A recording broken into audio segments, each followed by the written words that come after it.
Hello, dreamers. My name's Lisa, and I'm the Dreamwork coach. Today we have a very special guest I'm super excited about. Today we have Dylon Whyte, and he is a dream worker, just like me, and he is also a dream caster and a producer. So I'm super excited to have a real wizard on my channel. This is great. Can you fill us in a little bit? What does that mean to be a dream caster and a wizard? Well, as far as the wizard part goes, I was hoping you could help me with that. I only just found out that I was a wizard really recently. It was in one of our Dreamwork courses. And the teacher was insisting that we do a really nice introduction for ourselves. So I was in that little breakout group doing my best to introduce myself. And as always, it got really confusing because I tend to be way over verbose about things. And my life is just a little bit complicated sometimes to explain. So I'm going through this whole, Kairomancy, I'm so glad that I have a word for it because I've been doing this I was watching a video about it because of this. I've been doing it for so long naturally, I didn't even know what it was. Everything around me is always talking to me in its own language. And I didn't know there was a word for it or a way to look at it or even have this, framework for it. So I started to pay more and more attention to it the more we learned about it. We're in a little breakout group. I'm trying to explain myself, and simultaneously everybody else in the group goes, "You're a wizard." And I'm like, what? And then literally I posted it on my social feed, and literally I was getting messages from my friends like, "I knew you were a wizard." What? Everyone knew but you. Right? And that's exactly how it went down. And ever since then, I've been trying to figure out what it is to be a wizard. I have ideas and I have concepts, but I've also been reading books and trying to reference things and, go with the Kairomancy thing. So when you sent me, you shot me a note and you said, "Hey, be on my podcast." I was like, "Oh, this is a great chance for me to find out what it is to be a wizard. I'll go do some." I've noticed since I started doing Dreamwork too, and especially taking classes with Robert, the class that you just mentioned, life becomes more magical, because you start playing with it in an interactive, real time way. And it really does start to feel like, hey, I have a little control over this, that I didn't realize I did. I'm getting clues from the universe, constantly that I was asleep to before, which is really going to get into the topic that we're going to talk about later in our next video about daydreaming, the power of daydreaming, because, we don't just dream when we're asleep. So if I were to interpret what a wizard is to me, I would say it is a chiromancer, which is a term that, Robert Moss came up with to mean that we live very consciously throughout our day and we are awake to the signs and synchronicities of the universe. So that's what I would think a wizard is. Although where you're at right now with that background, it certainly looks much more magical. Well, oceans back there. Laboratory for a long time. I worked some magic. Whoa! You are a wizard. You are. Right? It was so nice to actually just have something to align, to have a word to represent that, to just be able to say when somebody asks you, "You're a wizard," and when they say to you, "Well, what's that?" It's like, well, what does that mean to you? And I think that the entire art of being a wizard is turning stuff around like that and being able to look at it from the other side constantly. And even in the sense of in the living in synchronicity, being where you are, doing what you're doing is the most important thing you can possibly be doing. And even in Dreamwork practice, and I've been super working on this, the part of Star Wars where Luke Skywalker goes and sees Yoda, and he doesn't even know who Yoda is, and the little Muppet's dismissing, and he's like, "Oh my, this guy's his mind's always somewhere else." Well, he was talking about, and so I'm always somewhere else. But the more that I learned how to focus on the moment here, the more it's reflected in the dream world too. Is that if you imagine the sort of the twinning thing, right? There's the outside world and there's the inside world.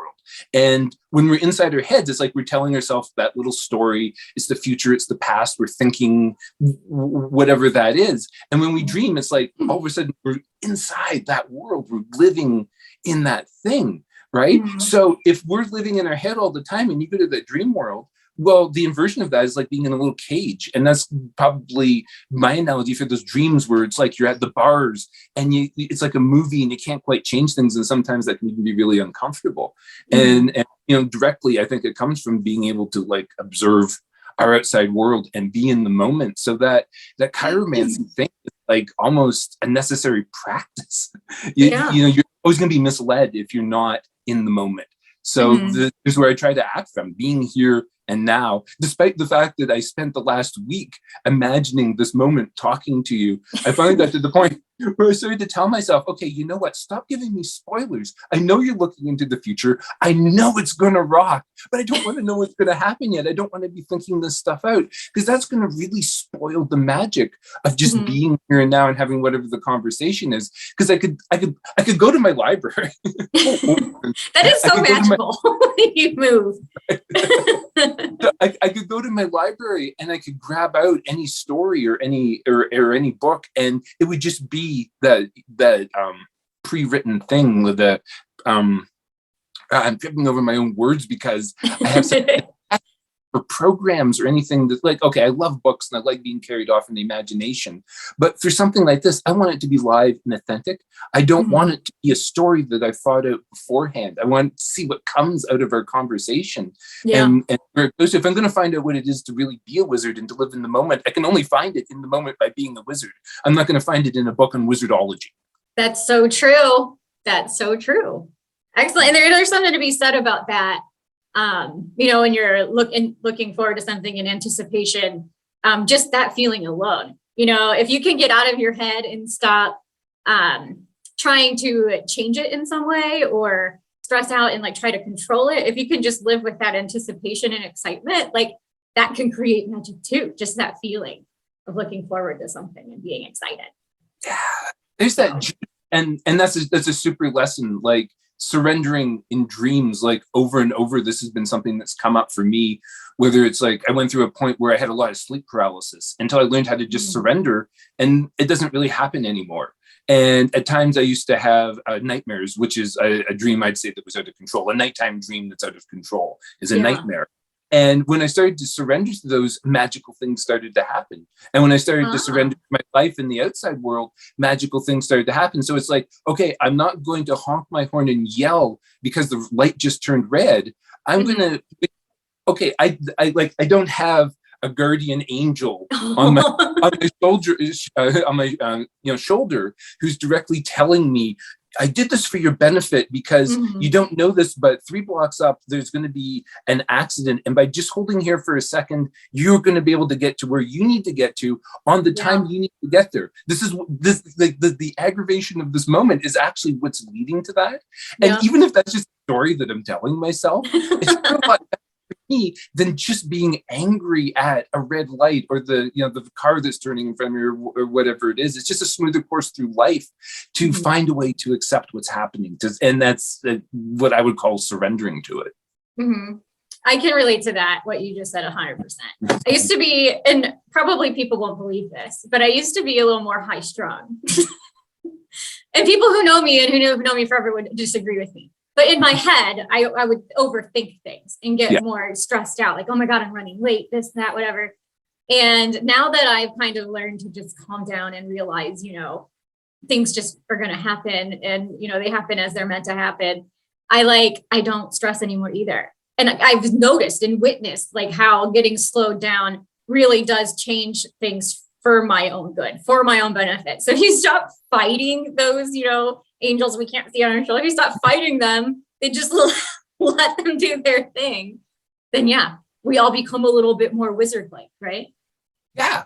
And then there's something to it. Like, it was a lot of fun. I went through some of your videos before this, that I've been meaning to catch up on, basically. I'm like, well, I want to honor this, and I might as well understand who I'm really talking to. We talked in classes, but and shared dreams on social media and stuff like that. I was like, I want to know more about this. So I watched it wasn't like really watching, but there was a radio interview you did with Robert, which is so cool. It was like an old-fashioned radio show. I know. It is awesome. That was really one of the coolest things I've ever done. right? Yeah. And I started digging that, and then some of the other videos like Kairomancy and signs that life's a dream, and all of the stuff that sort of revolves around like the weird question of what is going on, what explains Mandela, and what explains Yeah. shifting, and what there's so many weird things, and it's really hard to know what to do with all of that sometimes. I've been working on, like, I got my laboratory. Isn't that a word? Laboratory. I don't know. That's what you call it, so it's perfect. Yeah, it's perfect. I have to like rewind the video to make sure I don't forget the word. When something like that is born, like that's a really magical thing. It's a spoonerism if you have the letters reversed, and those are magical to me.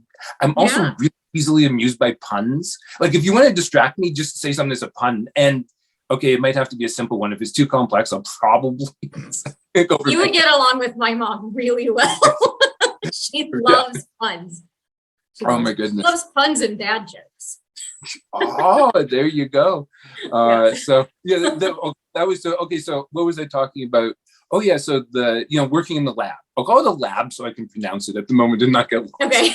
So you're working in this, which is your magical space, your mind, your think palace, or whatever it is. Mine's really dark. I'm still working on developing lighting and a lot of other things like that, but I could do a lot in that imaginal space that's through feel. So I'll try and feel out something. Mm-hmm. And it's kind of interesting to, like, when I was younger, there was a magazine I found at the store, and I have to travel. Okay. This is getting lost on one of those. It's a side quest. I won't go too far. Okay. To go to a bookstore from where I live is a 3-hour drive. So it was a special thing. When you got to go to the bookstore, it was a special thing. So I'd look at every book I could find. I'd look at every magazine, whatever. I found a magazine one time out of Great Britain called Fortean Times.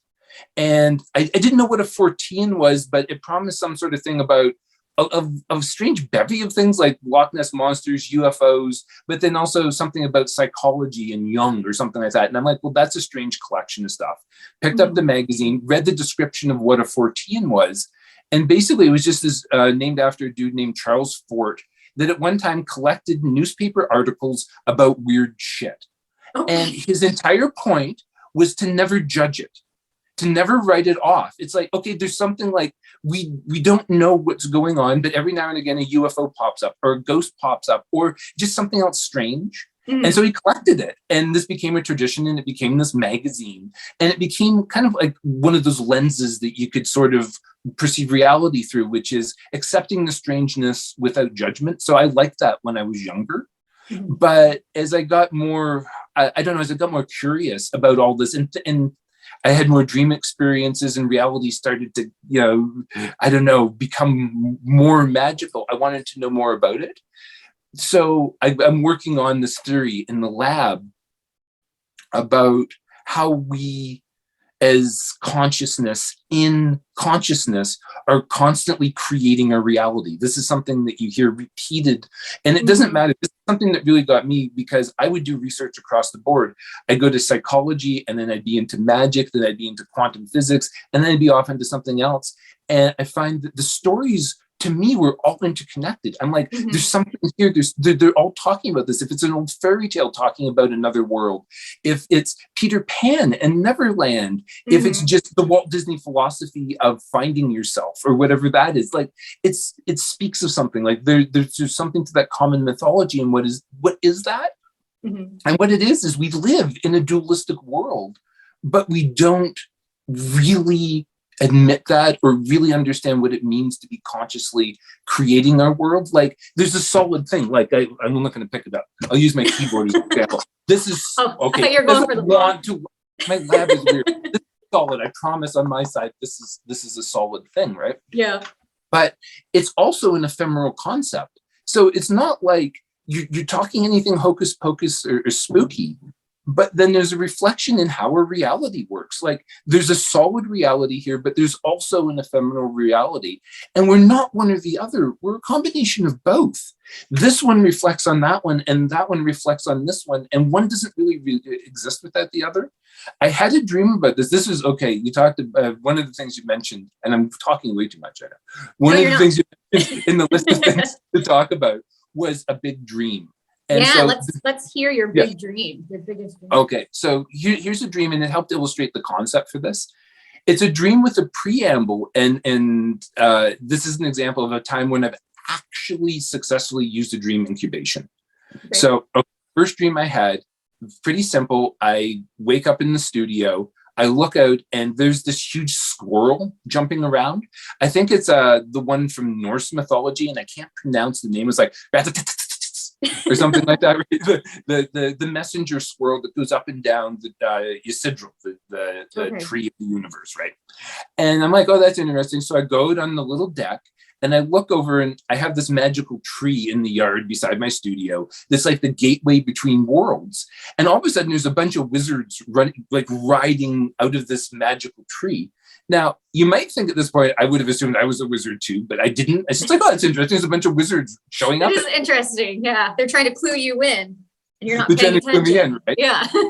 But what I'm worried about is there's also a whole bunch of cats running around. My dreams are infested with cats everywhere. Big cats, tabby cats, everywhere. Like the cats they're always popping. Right? I can't get away from the kitty cat. So what I'm worried about is that the wizards are going to ride over one of these cats, and these are like they're cats that are intelligent beings. They're in that world. There's as alive as you and I, and they just happen to be cats. So it's like I'm kind of ticked at the wizards actually. So I'm concerned about this. So I come down, and all the wizards pull me over. There's like a little garage space where my carriage is under my studio, right? And they all pull me into it. And I noticed something really weird about the wizards. Like every single one of them, on the top of their head, there's emojis floating off. Emojis? Emojis like smileys and hearties and sometimes poopies and lightning bolts. And I'm like, that's really weird. It reminds me of like when you have one of those really good streams, like the kinds of streams I've never had, and people are clicking the likes and there's hearts flying everywhere. Yeah, okay. And it's like, it's magical, but it's coming off their heads. And then I noticed something else. There's like a growth, like a shadowy growth on their head that looks like a brain slug. Every single one of them. And I'm looking around and they're really suspicious. They're like, Dylon, what do you see? What are you seeing? You know?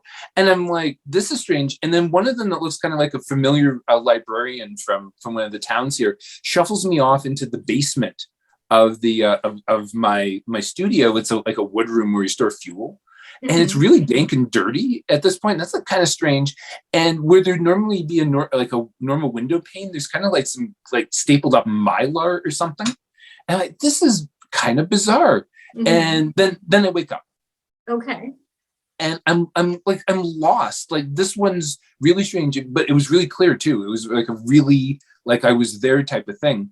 And so normally when I wake up, I have to go to the bathroom. So I'm walking back and forth. My apartment's long and kind of C-shaped. So to get to the bathroom, you literally have to walk. I'm in my bedroom right now. As a matter of fact, I go all the way from the bedroom to the bathroom and then back. So I'm like, okay, please give me a dream that explains what that was, because I didn't get it. Like I'm lost on this one, guys. So that's your incubation. Okay. Was that sort of thing when I go and I went back to okay. Lay down my head, and in very short order start into another lucid dream. And this one starts, and I'm in a little shop in Toronto, kind of like a corner shop, kind of like the show Kim's Convenience. It's a Canadian show. I don't know if you'd ever seen it. I don't know that one. But these folks that own a little corner shop in Toronto. It's a world I know nothing about because I live in an island in the woods. So to me, it's like a very exotic place, right? And I've been staying there for a couple of weeks, and the owners didn't really mind having me there. And it sort of as a parting gift, I gave them a little pile of the magazines. Like I make books about our island, like the history, and we've done a whole bunch of coloring books, just whatever, right? Community oriented, whatever. And I gave them this little stack of things. I said, here's what I do in the world. And they were like, oh, that's great. Thank you so much. And I sort of had an understanding this was representative of something in Canada, because it's funny. I might have had this dream close to 2 years ago when I really think about it. My social told me today that this was the 8th anniversary, or the 2nd anniversary of my final round of chemotherapy. So that was my 8th chemotherapy, was 2 years ago today. And so in this dream, what it was about, and I knew this instinctively, was that I was thanking the part of our medical system in Canada, which had afforded me the ability to continue living, because something like life-saving cancer treatment does not come cheaply. It comes from taxes. It comes from other people's work. And I appreciate that. And as a creator, I do my best to give back. It's coloring books for my community. And I don't think I should be, or I don't feel that any person should be ashamed, no matter how small what they do gives back. You know, like I don't think it's about a measuring contest. You know, somebody who blasts rockets into space gives more than somebody who gives comic books on an island. Like, we all do our part. We should all get the same treatment. So if we need life-saving treatment, we should be given it. So it was this really nice sort of relationship, and I felt really at peace by that. But I didn't know how I was going to get home. And I was like, frig, I got to get all the way from Toronto back to my island. It's 8 hours by car. If you can fly it, it's a couple hours. I stepped out of the store and I was in my hometown, and it was like, this is awesome. Nice. Dreams are great. It was perfect. I like stepped out and I thought, what should I do? And all of a sudden there was this sign that appeared on the corner. Now, right now, there's this building, which is the medical center, they call it. It's sort of on the corner. It's this like brown building. When I was first born and lived in the town, there actually was a hotel on that corner. It was sort of like the community hub. It was called the Ocean House. Now it's become a little medical center. And there's this sign beside it. And the sign's very interesting because it says, "Start here." Yeah. Couldn't be any more clear than that. I seldom get such clear, so it's like I'm on a roll in this dream. Like, I'm gonna go sign. And then it's a really strange sign because it's half real and it's half imaginary. So on one side there's a post, and then coming out from it there's the banner. So it comes across, and then there's a post on this side. And the post on this side is solid wood in the ground, but everything here is just a hologram from like 99% opacity to 0% opacity makes up the rest of the sign. Interesting. And that it was interesting. And the dream that I went on to and that I had from there was absolutely fascinating. I don't know if it bears any point, because this dream really affected me to the point where I wanted to do something in the outside world with it. This past summer, I have a friend who loves my dreams. And he's like, you know what, I'm going to be in the island. Let's just do, like, we'll get together on the street and we'll talk about dreams. Where do you want to meet? I'm like, we'll start here at the Start Here sign, right? So we ended up going down there. I announced it on the socials, but I mean, it's like last minute on the weekend where I am. There's nobody who's out of bed at 11 in the morning. Well, if they were at church or they were sleeping. So there's nobody else around. My friend shows up. Very, very strange dude who always just shows up synchronistically at the most strange times. And we end up having the deepest conversation about that sign because, interestingly enough, he had a super view on it. He said, that wooden post here, that's the solid thing. That's your reality. And think of it as that tree. The tree needs to go into the ground and its roots need to grow and the leaves need to spread out and be fed by the sun. That's the living organism. That's super important. And then if you look really closely, he said, take a look. That sign is held on by 2 bolts. Those 2 bolts are real too. Those are metal and those are technology. Those are the holographic projectors.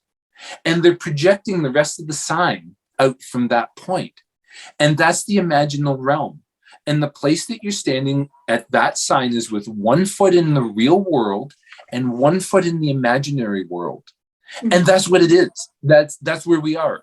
We tend to exist either completely in the materialistic existence, and material is everything. The hard world is everything, or we're off on flights of fancy. And this is what I am inclined to do. I owe people great debts in my life for having been able to keep my feet on the ground because I'm inclined to be such a dreamer that I go off into the imaginary. It is just too easy for me. Like, I can relate. Okay, yeah. Nighttime dreams, shaky, but daytime dreams, the ability to daydream, that's no problem. I got a button for it. I can daydream at the drop of a hat, and I can go anywhere and do anything. It may not be in high D, or, an incredibly lucid experience as such, but the groundwork is there for that thing, because all of these experiences that we're talking about, these combinations between the solid world and the imaginal realm, there you have perfect examples today. Like, I'm looking at this through a tablet, right?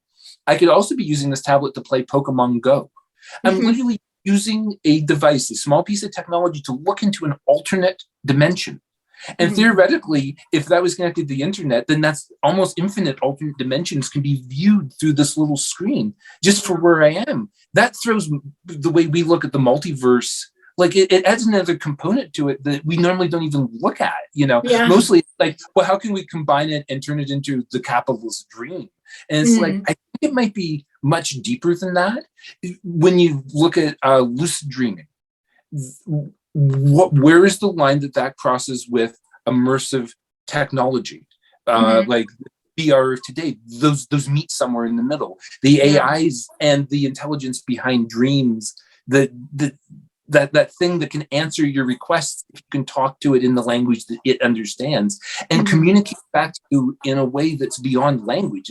Its language is dream. It talks in sounds and experiences and feels and lights and sounds, and in a way beyond us. And that's it lowering its capability to even communicate something to us.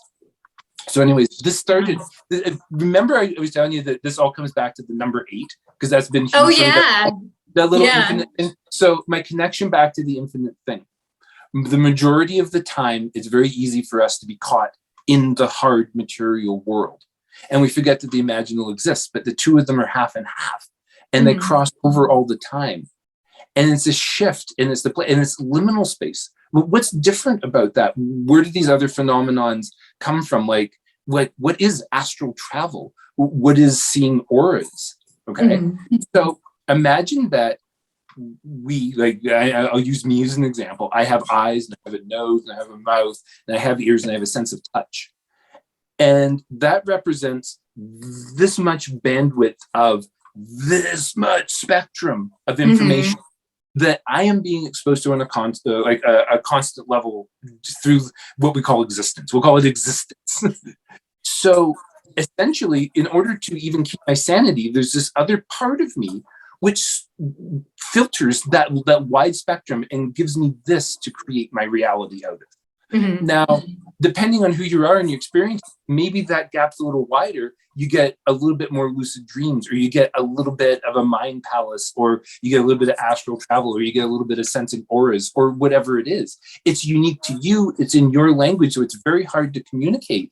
But what it is you're just essentially opening up the throttle on that other part of what we're perceiving as consciousness. And until we learn how to open up that entire thing, we can't predispose anything. And every time we do, we throw ourselves off track, because if our world is consciousness, if our existence is consciousness, if we're consciousness within consciousness, every time we believe something to be true, then we're going to pull ourselves towards it. You can never find a real truth until you stop looking for truth. And it's then all relative. Right. And you just start, and then like now you're talking in knots and those little 88 things again. Right? And where does it come from? But to me, it explains things like, take something really serious, like I know nothing about this topic except for movies I have watched. Schizophrenia. Okay, as far as I know, I've only ever been one. Okay, this isn't quite true, but that's another story. But as far as I know, I've always just been my personality. I don't recall, or I don't seem to have anything congruous about experiencing other personalities. But when you talk about something like those disorders, then we call them disorders, but what are they? Often you can come into something that's like somebody who has a sense of another presence that can even manifest in their existence, like the little character comes up, but now their mouth is moving and they're actually talking to me. And so what's going on there? Now, the way that we look at that is a disorder. But if my consciousness is creating my sense of consciousness. And I'm aware of something like we have a cat that we feed out on the street. And I pretty much know what she says when she meows. She communicates pretty clearly. From, as far as I'm concerned, I know her language. Mm-hmm. So if that throttle happened to be open in my brain, would I just see her mouth move? Right. Because that's how my brain would be editing my reality. And what clued it in, like, here's an exercise for you when we do something like a journey and you're like, okay, I'm going to shapeshift and I'm going to be a bird and I'm going to experience flight. What makes up the experience of a bird flying? Is it like how a human would fly through clear air? Because this is what I sense here, clear air. Or do birds have a part of their sensory system that has a different visual overlay? Do they literally see thermals? Do they literally see downdrafts? Do they see a magnetic compass over the land as a glowing line? Because that's how their senses are interpreting that. And essentially with us, we just have never turned that on. Or if it was on at one point, we've digressed to it to the point where we forget that it exists. Mm-hmm. So we're so busy trying to figure out a world with half of our goddamn senses. It makes me wonder, like I've thought about, I think we are very similar in the way that we are trying to figure out, at least I'll speak for me, but I want to know what is reality? Like, I want to know it all. I need to know what's going on. So I can totally relate to everything you said, but then I also wonder too, and I can't turn it off no matter what. I can't turn off my curiosity, but are we meant to know while we're here on Earth? Like, are we even supposed to know this stuff? Like, is this why we can't ever actually figure out? This is why there's like not actually any one truth or one reality. Like, who's to say that everyone literally isn't living in their own world? I mean, we all are living in our own world. Like, and the colors that we see and the way we look at things could be completely different to you as to me. Like, what I'm calling orange for your shirt looks like orange to you and orange to me, but it could look like your purple to me, even though I'm calling it orange. Like, yeah, how do we? The sounds that we're making, we assume. I'm using these words, and it's funny because it's both literal and existential, because like on some simple level, I have my own meanings for the words that I've been taught in my version of English from where I'm from. Like you may be unfamiliar with a Chesterfield, or I might have an accent where I talk about something being across the road, which is very common to my region. Like we have a different connection to those things. But then on the existential level, how do you know? Like I'm making a wave, you're making a wave. We assume that we're even doing something. And that's fascinating. Like that's really interesting, especially like with this idea of like the reality filter. And where's the truth or that lie? And everything that we find is just like, I think that they really are, each one of those things, a lens. So if you say, you just take the Mandela effect and it's like, okay, well, that's one lens on reality. And to me, that was fascinating. I think do you remember Bernstein? Yeah. Which is the same as me, but I remember Nelson Mandela getting out of jail later. Oh, see, I remembered him dying early. Right? Because when he got out of jail, I was like, I thought he died a long time ago. Right? Right. Yeah. And isn't that fascinating? Wild. And what does explain that? I think it's wonderful to imagine. And again, well, to me, it comes back to two levels. First of all, it's the story I'm telling myself. And then it's what's practical in that story. So it's like, I can say I forgot my car keys somewhere, and I get shivers down my spine. I can throw a tantrum like nobody. I can't find my car keys. I got to get out. I can have a mental breakdown over it. Like seriously. Or I can say I'm a wizard and I slipped realities today. And this is the different reality than when I put my car key. And there's so much incongruous stuff that happens that I don't really remember anymore, but it always just gives me a smile to look at it in a way that's not persecuting myself over it, because those fits and those angry things really didn't do me much good in the past. No. I was working something out, but at this point, I don't need that energy in my life. I don't need to have a meltdown over something like that. Yeah. I need a nice little story that just makes for me to get through my day. To me, those, like when your car keys are missing, to me, that's like a quantum jump, like you've just kind of intertwined into a different reality where they're lost, or you put them somewhere completely different. That happens to me all the time. Just yesterday, my mouse pad went missing. It's always sitting right. It's always right here. And I left for the day, came home, and it was gone, just gone. My favorite coffee mug is missing. Never found it again. Like just random things that I know where they are because I use them every single day. gone. Sometimes they'll reappear. Sometimes, usually they don't. Gone forever into the void. Yeah. And I'm like, okay, so when that happens, I usually start looking around for other differences. I'm like, what else is different? And sometimes I'll notice things like, oh my gosh, my dog is a lot thinner in this, where my coffee mug is missing reality. Like, I think something's Right. changed, so I'll just keep my eyes open, and just Yeah. keep like what's different. And then if I find my mug, I'll be like, okay, now I'm back. I'm back to where my That's it. I dog was remember at. this is my prime reality. Yeah, exactly. Yeah, I know, it's wild. But how do you explain that stuff? Like, I don't know how to explain it. And that's Where'd it go? It had to go somewhere. the explanation is the problem. Okay, so here's one lens that I found that was helpful for me. My dad was a professional artist when I grew up, as I was growing up. He was an artist since he was born. He always knew he wanted to be an artist, and then I came into his life in the process of him being an artist. And so I was raised by an artist, and my world was different, and I didn't know that. So my reality, the Tooth Fairy delivered presents at Christmas because Santa Claus got lost. And then Santa Claus might show up at Easter with some gifts, but nobody knows where the Easter Bunny is now. And then at Halloween, like who knows, right? But it was never the conventional story, which meant when I went out into the real world, I was really confused and I was inverted between what was the magical world and what was the real world. Like I got them completely backwards. You've been a wizard forever. Maybe I've that been a was wizard your forever. wizard training back then. Right. And well, that was funny because when my dad passed away, I let one of his old friends know. And the story I got back is he told his son, and his son said, "Oh no, the old white wizard of the north finally passed away. What are we going to do?" And it's like, my dad was a wizard? I didn't know that. This is getting deeper and deeper as we keep talking, and the topic is being a wizard. Like, we keep uncovering more. Sure. Your father was a wizard. My father was a wizard. Yeah, this is it. The stuff just comes out of the woodwork here, right? Yeah. So anyways, the thing that it gave me is the frame of reference of art.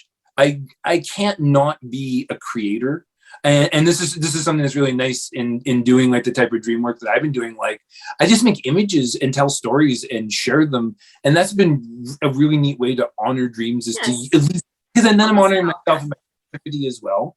So here's the thing, take that lens, like, okay, let's say the art lens is more like a triangle. Let's put it there, right? So let's look at reality through the art lens. What if everything we experience is just a piece of art? Then what then? And then that opens up the conversation. Well, what is art? Well, then the conversation goes immediately to what isn't art. And then, it comes all back down to the idea, okay, art is subjective. So now it's up to you to make your own meaning. And maybe that's what it's like to be consciousness in a realm of consciousness. Is it's for us to decide what our meaning is for this. And for some of us, it might be spontaneous combustion. And for some of us, we might transform into wizards. And at this point, see, now I started to tell myself stories about this. And okay, so another part of the wizard story, I ended up, so one of the people who wrote to me and said, well, I always knew you were a wizard, sent me another note, and he says, you really need to talk to a friend of mine who's a shaman. And so Kairomancy says, I must do this. Like, it's just stuff like that. You can't ignore that door. So I went through the door and I had a really, really neat talk with the shaman. Now, here's the thing for me. In my waking reality, I'm very bad with energy. And if I've encountered spirits, I've thought they were real. So I've been very bad at separating those things. I haven't encountered the departed in dreams, but they don't tend to say a lot to me directly. Like, I haven't had good conversations with them. They show up and they smile, and I know that they're there, but that's about it, right? Maybe small messages. So this shaman is a direct connection to these characters. And at one point when we were starting off, she had to tell them all to shut the fuck up. She's like, you guys are too noisy. I will get to all of you. She's like, you got a lot of helpers. And they all got an opinion on what's going on, with the, with this vibe. And she's like, yeah, you got to go out and practice your wizardry. You're absolutely a wizard.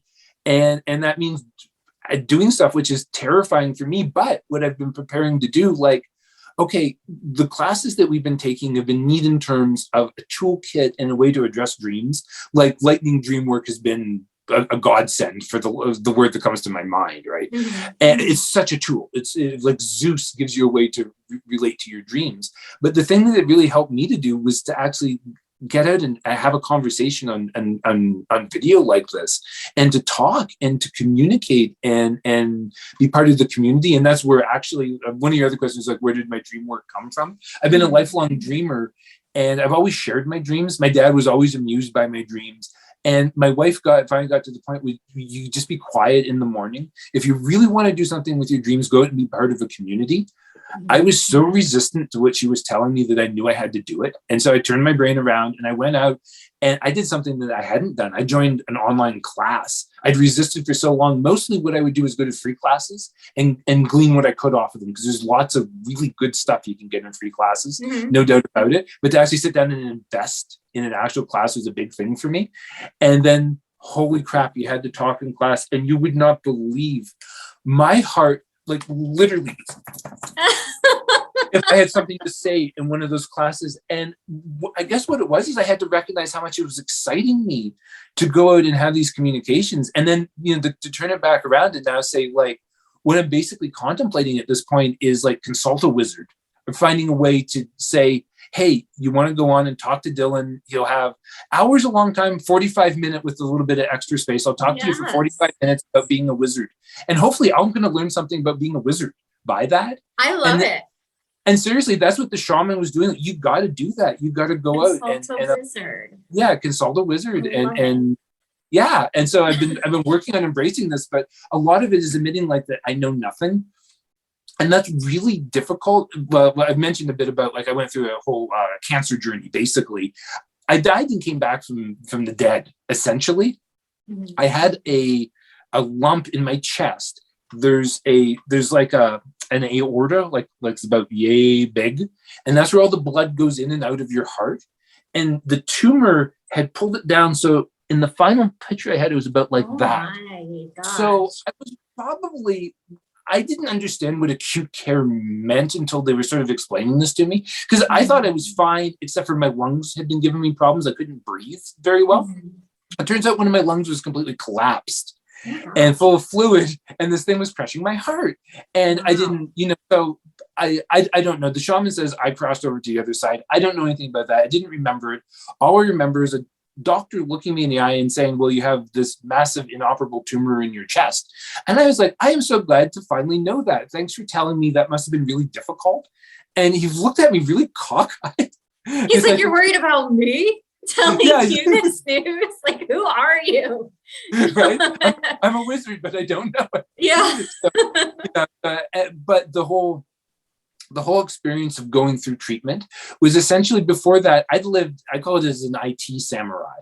I would go out, and when somebody's computer was giving them trouble, I would do whatever, a lot of technopathy. As a matter of fact, another wizard skill that I have is technopathy. I can talk to community, to technology in an interesting way, right? The beeps speak to me. R2D2 speaks my language, or I speak R2D2 language. I know everything, and everything is whistle. Right. And so I was essentially, if I was like a level 60 IT samurai in the great role-playing game of life, I was essentially reset to a level 0 patient who had to be very patient through a very difficult, very dangerous, life-threatening procedure. And then I came out of it at level 1. And I didn't even know what class I was until almost 2 years later. Somebody finally clued me in that I'd been reborn as a wizard. And I'm like, oh, geez, I need to start figuring out what wizards do. One of the Kairomancy moment, the day after I found out I was a wizard, I went to the local pharmacy, and on the cheap book wrap, $4.99, there was a book called Wizards Inc.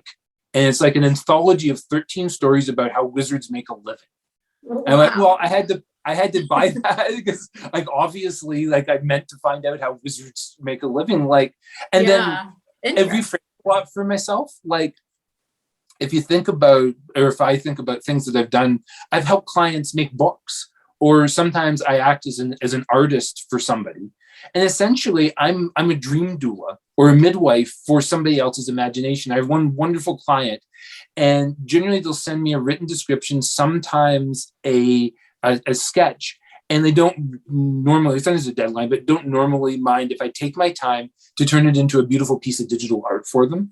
I've essentially brought their dream to life. I've taken something from the imaginal, which is completely nothing. Like imagination is nothing until we do that amazingly magical thing of turning it into a reality. And there it is, like we're living magic all the time. We're always creating our reality, literally. We're always creating a reality in creating that new things. Right? And there it is. So I was already doing a wizardly something. Like I didn't even have that frame of report, but there I was doing it. And like we've worked some really interesting magic. A book that we did for one of our clients was a whole bunch of their mother's stories that used to be in the local newspaper.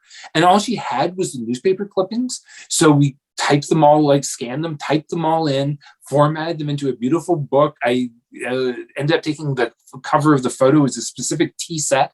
I think we did it in the hallway of the place we were staying at the time because it had the best light. And we turned it into a book. And in a sense, like, it's not like you raised somebody from the grave, but we brought somebody's voice back from the dead. Amazing. Yeah. And now that person can have that conversation and other people can have that conversation as well. There's it's practical magic. The flashy, and my light's gonna come, there's lights flashing over my head. You're literally living in two realities right now. Like right? when you move, I can see a glimpse of a different world behind you. Whoa. Yeah. And this is the transcendental space, how right? reality's layered there. Whoa. Yeah. And that's my life. There's the life you go, I see the life of a wizard. That was my one dream. I have an animated soul. I'm half what I am, and I'm half cartoon on the inside. My clown teacher said that. I'd walk by and he's like, oh, well, there goes the living cartoon. And if you open along or something like that. You're quite a character then. A real life character. I love it. Yeah, exactly, right? And I feel that those are like, it almost sounds like a judgment when it comes out this way. So I'm going to say it and we'll see how it comes out. But I want to say that I feel the best people are the characters and the individuals. Those are the real spirits. I have more, I guess what I'm trying to say is I have a more kinship to flat spirits. I have a very hard time interfacing and understanding lively spirits, getting out. And this is what helped going out and actually meeting other dream workers and finding people I could share dreams with without overwhelming my poor, right. misbegotten wife who had to listen to, an epic, this epic adventure that I went on. It's just like, oh, fuck, I just want to go off. Or once I can actually go out and have an energetic, conversation. And then we also have tools to explore it. And something like when you're doing, if it were my dream or whatever, what a way to broaden and find something in dreams that you would never do on your own. Mm-hmm. Get a perspective outside of your own head. Yeah, like from people who get it. And like you said, right? Care. That really love to hear people's dreams. It's been very transformative for me too. To be a part of this dream community now and be able to when I say the craziest things, people are like, that's nothing, as opposed to holy crap, you're crazy. It's nice to be around like-minded people.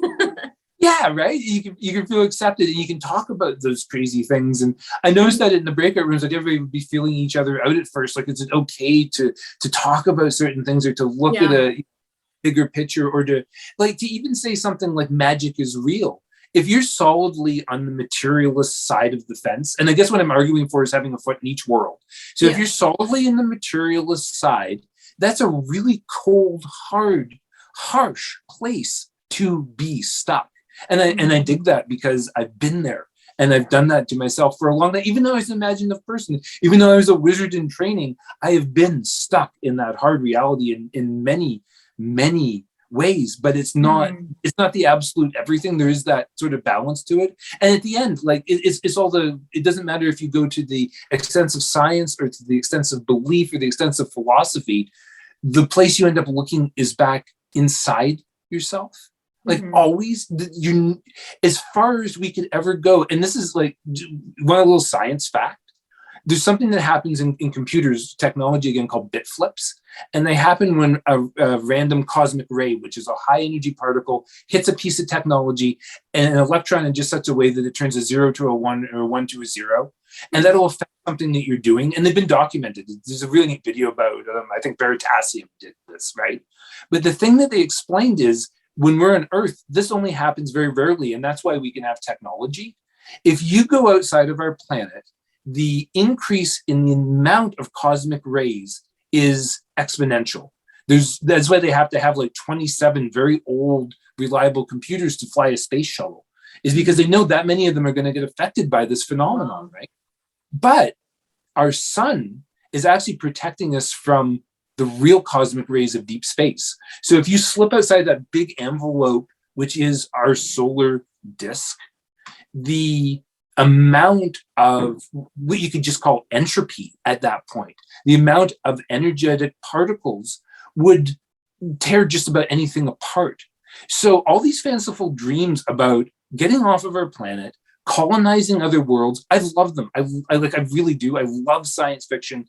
The benefits of science fiction are, looking into it, doing the what ifs are wonderful. But the science fiction about us escaping this planet, going somewhere else, colonizing another world, are just maddeningly ridiculous in the face of the fact that if you're trained or you've experienced a lucid dream, or if you understand what these faculties of anybody's, they're there for anybody to connect to.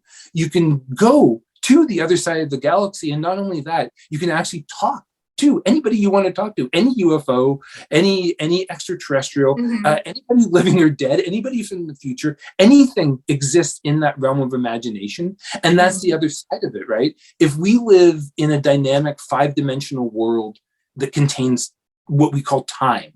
So there's this sense of moving in a direction.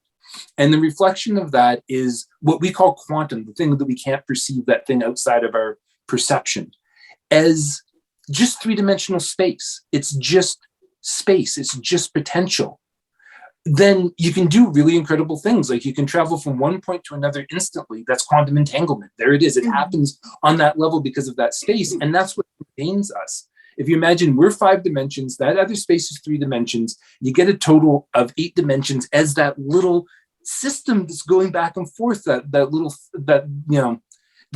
connection between these things. So to ignore that and pretend like one's everything or the other one's everything is critically, well, I don't know. It fails my curiosity is what it does. That's where it is. It's like, I can't get over the curiosity about that thing, especially, and like, I have a handful of lucid dream experiences and a lot of conversations with people who are much better at it than I am. And the same for mind palaces, the same for astral travels, the same for people who perceive auras, the same for any other interesting, strange phenomenon like that that's generally inexplicable. The Fortean stuff is all there. Yeah. So why aren't we more curious about it? Why are we I don't know. our own minds? I don't know why everybody isn't way more on this, trained with us. Like you said, there is no limit when it comes to dreams and dream work and where we can go and what we can do from the comfort of Earth with oxygen and warmth and food and stuff. Like we don't have to go travel in outer space and physically take the time and space to go to the places and maybe never find anything ever. Whereas you can go to sleep right now and take a little nap and be somewhere awesome instantly, having real conversations with real. This is it, right? And I don't feel that part of this is out of it sounds fantastical. It comes very down to earth if you just imagine what we're talking about being part of our internal the perception filter. So everything can exist without us perceiving it directly because it's just too much in that sense. Here's the other thing. If there are, as far as I understand, we have counted as many stars in our universe as there are grains of sand on the planet. Yeah. And that's stars. That's not even the likelihood of having a planet. Okay. So to me, the odds are there for life the way that we arose. Say it was just something that happens. Our sun sheds the 5 most common chemicals that make up the human body and all of life. All of those things just come and it puts us in what they call the Goldilocks zone. We have a planet with the right amount of gravity, the right kind of magnetosphere, whatever those things come together and life can occur and flourish and come to self-recognition or self-awareness as we have. It seems like it could happen elsewhere. But here's something really interesting. As far as we know, interstellar travel doesn't really work in a material sense because of stuff I was talking to about before. But what if there really were other cultures out there in other places that simply learned how to dream themselves places? Yeah, interesting. right? And like it goes from far-fetched and that's what gets my goat, I suppose, about things is when they go way off into the like magic. I lose my ability, and my suspension of disbelief crumbles. And this is a wizard talking, right? Yeah. That's my business. I'm living magic, but there's this very human side of myself which is brought down by these certain things. But when I can come to something, it's like, this isn't far-fetched. If what we call quantum is just a state where direct communication is possible, that's what we touch on when we dream, when we travel. Like, there's just all different layers of the same thing. The guidance system in the consciousness is what you consciously believe guides you to wherever you're going to go to. Our ability to remember things, well, mine's been crappy. I'm in a dream drought. I'm not exactly sure what affects us, but our physical forms and the traumas and the stress that we go to does seem to have part of that. But the possibility of that dualistic exploration seems just so straightforward and simple. Have our world here and the things that we need to sustain ourselves, and then everything else we need, like that hollow thing that it seems like humanity's always been searching for. Why do we want and want and want and want and need and need and need? Well, maybe it's just the ability to travel the stars with our minds that we forgot we once had. Maybe it was something really simple, and it's not a physical resource, or it's not a magical piece of technology, or the next resolution of video game system. And I love all the things. You got to understand, like, I'm talking about things that I intimately vibe with, but at the same time, I cannot get over the fact that the things that I love seem to be also directly threatening the things that I love. And so maybe it's time to reevaluate the things that I love. Yes, interesting. Very deep. All right, let's move on. We're going to wrap up this video here shortly, and then we will do a second video that we'll go more into daydreaming and Kairomancy and stuff like that. Nice. So this video definitely turned out to be all about being a wizard, which is fantastic. I love it. So if you had to wrap this up, one piece of advice to give other people on how to live like a wizard, what would it be? One piece of advice on how to be a wizard. Could I give the piece of advice in terms of a short dream journey? Sure, absolutely. So one time I had this incredibly lucid dream. I woke up, I was naked. I dream a lot in the buff. I'm definitely a bear walker. In that sense, I walk around naked in my dreams. And I think that's symbolic too. Another story.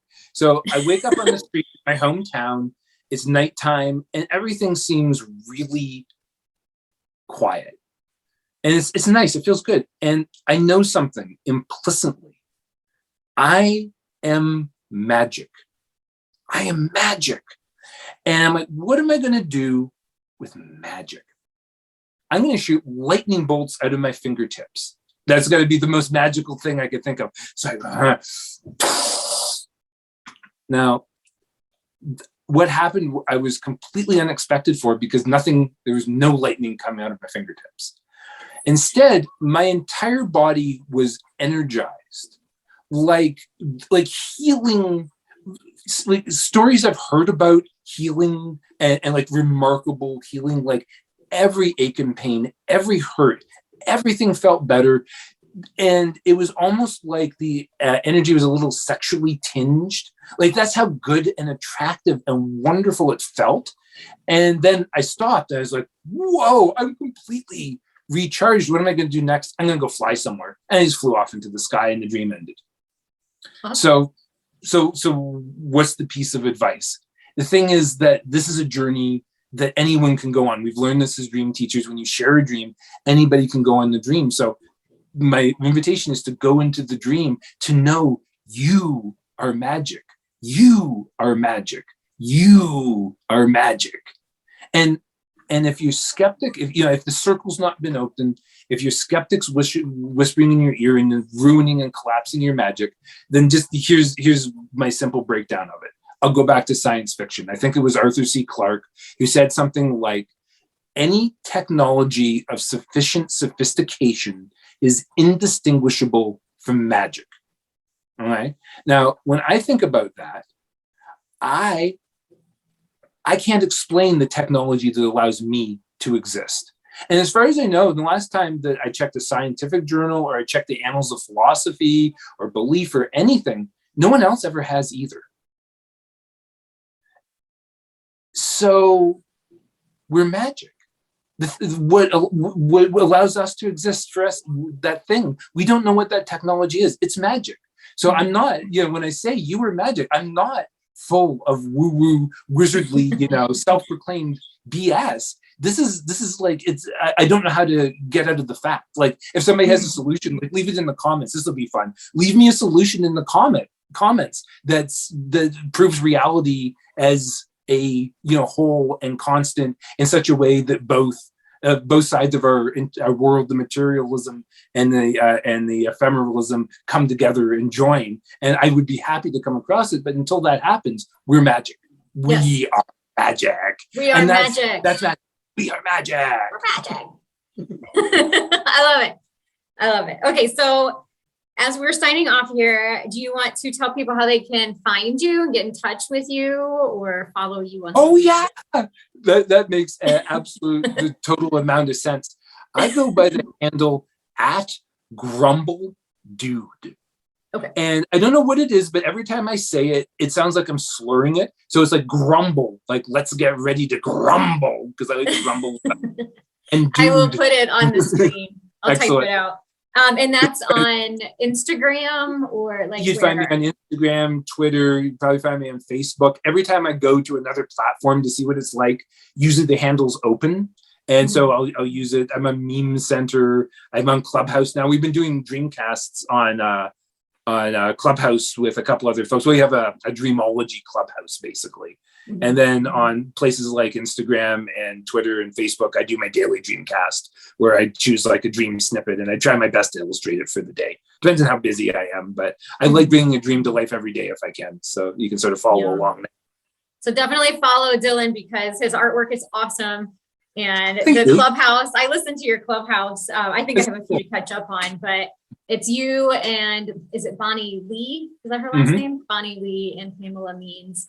Awesome dream workers as well. And the three of you, I think, like really click and you really flow well together. Oh yeah, so there's a fun I enjoy synergy there. listening to that. Oh, that's wonderful. Excellent. So I'll go ahead and link to that in the comment section below too, so people can just click on your links and find you. Excellent. Awesome. Well, thank you so much for being on the show today and for sharing what it's like being a wizard. Excellent. It's been Thanks so much. awesome. Ooh, little mad. Send us out with some magic. Yeah. See if I can catch it. This is, yeah. Oh. Throw me the orb of magic. Yeah, there you go. Awesome. Thanks for having me. All right. Awesome. All right. Signing off. Bye. Live long, prosper. Yes.